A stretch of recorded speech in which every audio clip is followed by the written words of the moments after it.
So to be honest, even though it happened 6 years ago, I still pretty vividly remember what happened in the 2017 solar eclipse. So I was much younger back then. I did not care about solar eclipses in any amount. The biggest thing I was worried about was actually the health benefits of it, or the health risks, I should say. Because everybody was saying if you look at it for too long, it's going to cause blindness. You need to wear these special glasses. You should not be looking at it with a naked eye if it's not full totality where you live. And like, that's completely true, but it's not like an unavoidable risk. I mean, you can wear the glasses. You can get high quality glasses and just use them. But for my mind, I was so worried. I didn't think the benefits of looking at the solar eclipse would ever outweigh the potential negatives of having your vision be impaired. So I actually made specific effort to not look at the solar eclipse. I stayed inside, I stayed in my basement and just did not look at it in any amount. And so you'd probably be thinking that now, 6 years later, for the next solar eclipse, I'd be super invested in it. I'd really want to make up for not seeing it the first time and just really watch it this time. But to be honest with you, not really. I mean, I still don't actually care about it at all. It's got me thinking a lot about like, why are people so invested in this thing? Everybody's talking about it, everybody's like acting like it's gonna be a super cool event. People are traveling hundreds of miles away to see a place where they can see it better. And I'm like, what's the point of all this? And it's got me thinking why I don't enjoy it at all. I think the first reason is probably because I just don't really enjoy anything that involves astronomy or planets or anything like that. For some reason, that's just one of the things I've always had an strong like aversion to for whatever reason. I don't know why. But perhaps more of a general reason why I don't like it is because I found throughout my life I never really follow just the crowd in many ways. An example of a time I felt like this is with movies. I barely ever watch movies, to be honest with you. And sometimes I hear about these like amazing new movies that are coming out that everybody seems to enjoy so much. And I never really are interested in them myself. I don't care how many people tell me it's good or how many people tell me I need to watch it. There's really nothing that makes me want to watch it, to be honest with you. Nothing terrible has happened from me not watching these movies or not enjoying the things that other people say that I should enjoy. I feel like it's kind of the same thing for the solar eclipse.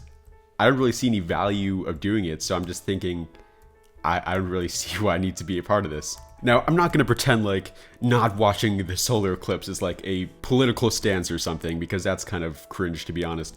But it just kind of has me reminded of like the circles of concern and circles of influence. What this basically means is that there's a ton of different things that you can be concerned about, but there's a very small amount of those that you can actually have influence on as well. Stuff like your grades, stuff like your work, you're concerned about it and you also can influence it because you can make changes and do stuff better. But stuff like this, stuff like solar eclipses, you can't really have any effect on it. You obviously can't change the weather or the like astronomy behind it. It just happens. And if you are interested in it, that's cool. If you're not, it doesn't really affect you at all. So it doesn't really matter, to be honest. Another thing is something I read recently in the book, The 4-Hour Workweek, where Tim Ferriss basically says he doesn't care about the news. He doesn't really hear about current events or anything happening right now.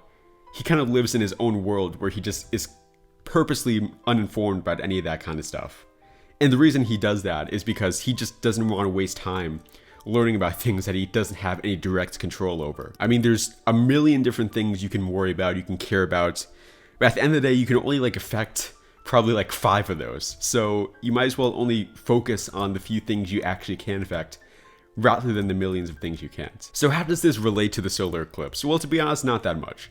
You're not really going to be wasting a huge amount of time if you don't go outside for like 3 minutes and watch it when it's at its fullest point. But I mean, it applies to other things, and you're watching this video now, so I assume you probably want to care about stuff other than the solar eclipse. It's good advice to live by, to just not blindly follow the crowd on every single thing, and to only really focus on things that you have control over, that directly affects you and that you can affect as well. But this brings me to the next reason people are so obsessed with the solar eclipse, I think, and that's FOMO, the fear of missing out. The pain you get from not taking part in an enjoyable activity is much worse than the enjoyment you get from actually taking part in an enjoyable activity. And if something is rare, if something happens more rarely, based off psychology, our brains are going to be more intrigued and more interested in it, no matter what it is. It's kind of like how marketers or YouTubers only upload their stuff occasionally. They don't upload a video every single day because they want to seem more like a rare quality, or how business people, they make products and say only like a certain amount of people can actually get this product.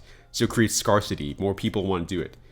And that's the same thing with the solar eclipse, because the next one is not going to be for 20 years. I mean, if I'm interested in this thing, I really better watch it because it's going to be my last chance for decades, literally. But what I found time and time again is that it always seems that FOMO is kind of just a lie. I don't think I've ever seen once in my life when FOMO has actually been real about anything. I mean, sure, there are enjoyable things you can go to and experience, but it's not worth experiencing something just because everybody else is doing it. The fear of missing out is just your brain tricking you into thinking that things are more valuable than they are. I mean, it doesn't really matter to me if something only happens once every 20 years if I don't even care about it in the first place. It's not like I'm going to be looking back in 20 years and thinking, man, I really wish I saw that solar eclipse. Now, to the question you all should be thinking about, should you watch the solar eclipse?